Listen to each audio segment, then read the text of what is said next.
போகணுங்கிற டிசைட் பண்ற நேரம் இதுல போலாமா அதுல போலாமா இதுல போலாமான்னு உனக்கு ஆசிரியேஷன்ஸ் இருக்கும்.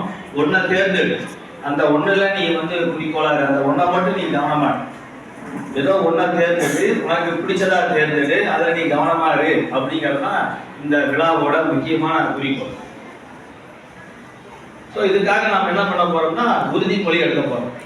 இந்த உறுதிமொழியானது 2 பாகங்களாக இருக்கு. ஒன்று மாணவர்களுக்கு, மற்றொன்று பெற்றோர்களுக்கு. ஸோ 2 நாம் அனைவரும் ஒன்றாக எழுந்து நின்று இந்த உறுதிமொழியை ஏற்போம் என கேட்டுக்கொள்கிறேன். எங்கள் இலக்கு உறுதிமொழி. நான் உயர்கல்வியை என் வாழ்வின் இலக்காக ஏற்று என் திறன்கள், ஆர்வங்கள், கனவுகளை உணர்ந்து சரியான கல்வி பாதையை தெரிவு செய்வேன். பள்ளி கல்வியை உறுதியுடன் முடித்து கல்லூரி மற்றும் உயர்கல்வி வாய்ப்புகளை அறிந்து திட்டமிட்டு தன்னம்பிக்கையுடன் உயர்கல்வியை தொடர்வேன் என உறுதியேற்கிறேன். சமூக பொருளாதார சவால்களை தாண்டி கல்வி வழியாக என் வாழ்க்கையை உயர்த்தி என் பள்ளிக்கும் என் குடும்பத்திற்கும் என் சமூகத்திற்கும் பெருமை சேர்ப்பேன். உயர்கல்வி வழிகாட்டி திட்டத்தின் உறுதுணையால் எனது விருப்பத்திற்கேற்ற உயர்கல்வியை தேர்ந்தெடுத்து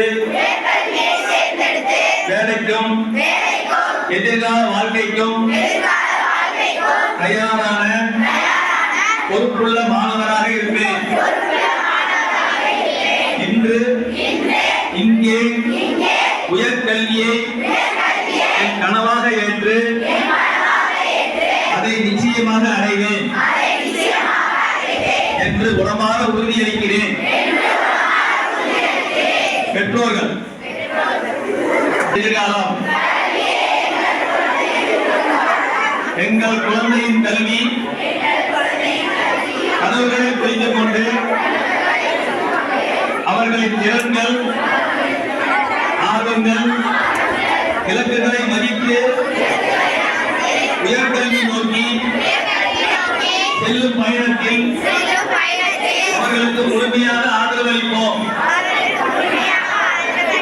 பள்ளி கல்வியை உறுதியுடன் முடிக்கவும் சரியான கல்வி பாதையை தெரிவு செய்யவும் வழிகாட்டி ஊக்கமளித்து துணை நிற்போம். என்னாச்சுமா உறுதிமொழியா இருக்கிறீங்களா? சமூக சவால்கள் இருந்தாலும் கல்வியே முன்னேற்றத்தின் வழி